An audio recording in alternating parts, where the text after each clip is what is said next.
kalau ada perusahaan-perusahaan yang berkonflik di sebuah wilayah, kami tidak akan bersuara kencang. Kenapa?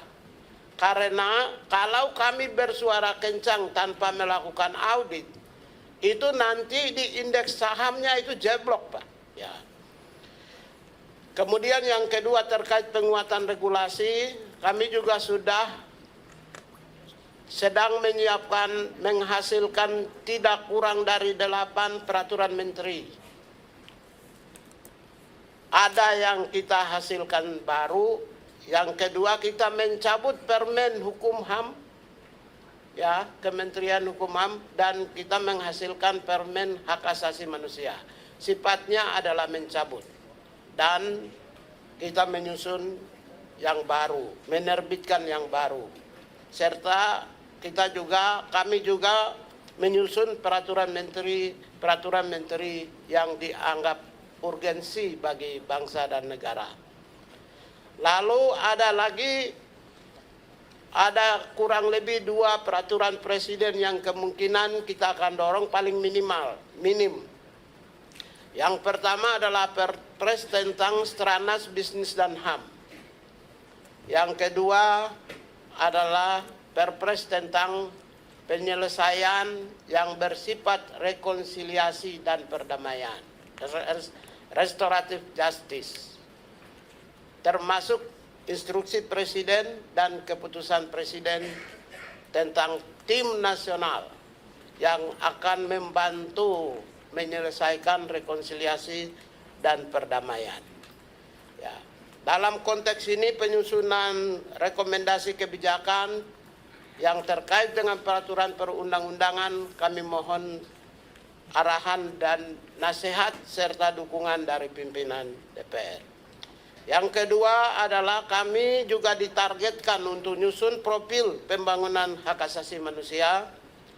Yang ketiga, saya sudah menyampaikan tentang strategi nasional bisnis dan HAM.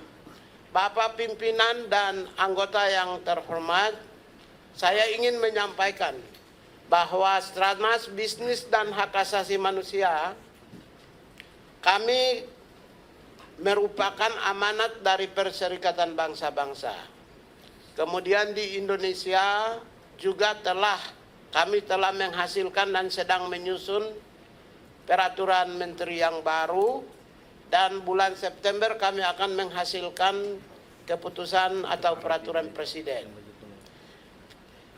Khusus tentang strategi nasional bisnis dan HAM, kami diberi kewenangan untuk audit dan memberi sanksi dan punishment kepada perusahaan multinasional dan perusahaan nasional berskala internasional. Oleh karena itulah mohon dimaklumi kalau ada perusahaan-perusahaan yang berkonflik di sebuah wilayah, kami tidak akan bersuara kencang. Kenapa? Karena kalau kami bersuara kencang tanpa melakukan audit, itu nanti di indeks sahamnya itu jeblok, Pak. Karena saya punya kewenangan dan otoritas penuh yang dikasih oleh internasional dan nasional. Karena itulah posisi saya adalah menangani kasuistik. Misalnya terjadi peristiwa di sebuah perusahaan, pagarnya diroboh atau salah satu warga dikriminalisasi atau dilaporkan. Kami hanya menangani yang sifatnya kasus saja. Tapi kita tidak akan menangani kasus perusahaan-perusahaan dalam konteks menyeluruh sebuah perusahaan secara utuh. Karena kalau kami lakukan menangani kasus atau mengevaluasi sebuah perusahaan secara utuh, itu nanti bisa membahayakan bagi perusahaan dan merugikan bagi perusahaan. Karena itu tolong dimaklumi kalau misalnya ada yang meminta, silakan mana Kementerian HAM menangani, kok kasus perusahaan ini tidak ditangani Kementerian HAM? Ya nggak mungkin kalau secara menyeluruh. Karena kewenangan kami adalah audit menyeluruh terhadap sebuah perusahaan. Setelah itu kami memberi punishment kepada perusahaan.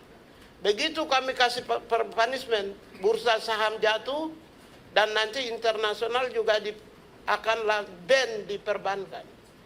Nasional juga dengan OJK ban di perbankan. Sehingga perusahaan bisa kolaps, Pak. Kita ini semua, terutama kami ini adalah intelektual. Karena itu tidak mungkin kami akan gegabah untuk mengevaluasi menyeluruh atas sebuah peristiwa yang terjadi di salah satu perusahaan. Evaluasi terhadap sebuah perusahaan adalah merupakan rangkaian evaluasi dalam konteks pembangunan hak asasi manusia, yaitu pembangunan relasi antara HAM dan bisnis. Jadi kegiatan adalah kegiatan yang sifatnya rutin. Ya. Ini posisi ini perlu saya sampaikan kepada DPR supaya andaikan ada kasus yang melibatkan sebuah perusahaan, khusus kasus, maka hanya kasus itu saja yang kita akan pantau, lihat. Jadi tidak untuk mengevaluasi sebuah perusahaan menyeluruh. Kenapa? Perusahaan-perusahaan internasional maupun juga nasional itu pesaing-pesaingnya banyak, Pak. Ya. Hasil dari penilaian-penilaian kami itu ada satu perusahaan yang sudah menjadi nomor 1 di bursa saham London, Pak. Hanya di London itu, di Inggris sudah dia berada di urutan pertama, salah satu perusahaan di Indonesia.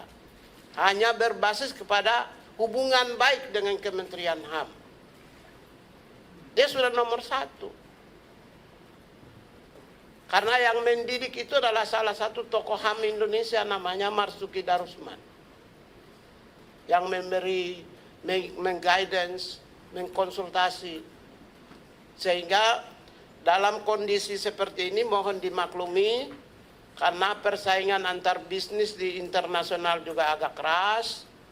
Ya, sama-sama sesama bisnis saling menjatuhkan. Dan juga di nasional juga keras. Sehingga kami tidak akan mungkin bisa melakukan evaluasi menyeluruh dalam konteks terhadap sebuah perusahaan. Tapi kita akan membantu untuk menyelesaikan kasus-kasus yang sifatnya kasuistik. Itu posisi yang pertama kami sampaikan. Yang berikut adalah pendidikan untuk lembaga. Pendidikan untuk lembaga. Dalam konteks ini kami memiliki kebijakan atau prioritas program yang terkait dengan mainstreaming human rights. Mainstreaming human rights itu memang agak keras, tapi dunia internasional, semua negara-negara maju setelah melakukan mainstreaming human rights. Yang pertama adalah perubahan ontologis, mindset, pola pikir, instansi pemerintah, swasta, dan masyarakat. Itu pekerjaan yang sangat berat, mainstreaming human rights. Bagaimana seorang penegak hukum di instansi pemerintah, memori setiap hari itu adalah memori human rights. Nah, itu sebuah pekerjaan yang berat. Sama juga di instansi swasta, pemerintah pusat dan daerah serta masyarakat. Yang kedua adalah perubahan epistemologis, ucapan. Bagaimana seorang penyelenggara negara, pejabat pusat, daerah maupun penegak hukum mampu mengucapkan tentang hak asasi manusia. Yang ketiga adalah mainstreaming dalam konteks yang ketiga adalah aksiologis, perubahan aksiologis. Bagaimana kebijakan-kebijakan termasuk regulasi dan implementasi kebijakannya dilakukan berbasis kepada hak asasi manusia. Lalu yang berikut ada indeks hak asasi manusia. Ini terkait dengan penilaian. Lalu kami menyiapkan aksi nasional hak asasi manusia. Terkait dengan aksi nasional hak asasi manusia ini, kami meminta DPR untuk memberikan masukan sebenarnya aspek HAM apa yang kami harus lakukan. Kami harus masukkan di dalam kebijakan aksi nasional HAM untuk 2025. Sehingga, jadi misalnya gini, semua sudah diwadahi oleh negara. Pendidikan, kesehatan, ekonomi, keadilan, justice, hak sosial, sipil, politik, dan ekonomi sosial budaya sudah diwadahi oleh negara. Tapi ada aspek tertentu yang belum diwadahi. Ini belum ini. Nanti bapak-bapak tolong kasih tahu kami supaya aspek yang belum diwadahi tapi memiliki dampak yang besar yang mempengaruhi hak-hak masyarakat, bangsa, dan negara. Ini kita masukkan dalam aksi nasional hak asasi manusia. Kemudian penilaian untuk pelaku usaha, ini posisi saya harus sampaikan bahwa tahun ini saya berikan semua perusahaan di Republik Indonesia khususnya multinasional dan nasional untuk memperbaiki diri. Silakan meminta kaum intelektual putra-putra terbaik bangsa yang mengerti, civil society, konsultan-konsultan untuk memperbaiki perusahaannya agar perusahaan dikelola berbasis pada nilai-nilai HAM. Tahun ini saya kasih toleransi dengan cara kami punya Prisma. Prisma itu ada sistem pelaporan volunteeris. Sifatnya sukarela, volunteer. Jadi mereka melaporkan sendiri kepada kami melalui online, terus kami cek. Baru tahun ini. Jadi sifatnya laporan yang bersifat sukarela oleh perusahaan kepada kami. Nah, seringkali saya sudah mendengarkan laporan sukarela itu sudah dijadikan oleh amunisi oleh perusahaan untuk bermain bursa atau bisnis di tingkat internasional atau mendapat loan. Padahal baru sukarela. Tapi 2026 saya akan jalankan mandatori sesuai dengan keinginan Perserikatan Bangsa-Bangsa dan keinginan nasional. Termasuk juga pemerintah juga meminta kita harus jalankan uji tuntas, yaitu mandatori. Mandatori artinya kita audit, kita berikan punishment. Nah, saya tidak mau audit dan punishment tahun ini. Bapak pimpinan dan para anggota tahu, saya waktu dulu di Komnas HAM, ya kementerian yang tidak memiliki kewenangan yang full, lembaga yang tidak memiliki kewenangan full, tapi kita agak strict dalam penegakan. Sehingga saya kalau setelah jadi menteri, saya harus rasional.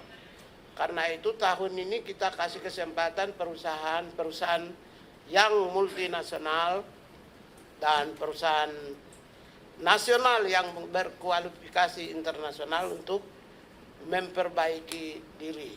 Jadi tolong sampaikan kepada perusahaan-perusahaan internasional yang ada di wilayah bapak-bapak supaya manggil konsultan-konsultan, dosen-dosen, ahli-ahli, civil society, orang-orang cerdas dan pintar untuk memperbaiki perusahaannya, ya, agar dikelola berbasis pada nilai-nilai hak asasi manusia. Nanti Bapak Ibu boleh sampaikan juga kepada perusahaan. Menteri ini agak galak, Pak. Jadi kalau tahun depan tuh bisa, itu kalau keluarkan sampai merah dan perusahaan bisa tutup, kolaps, karena kita bisa ban di perbankan nasional dan internasional. Kalau itu terjadi, udah pasti ban.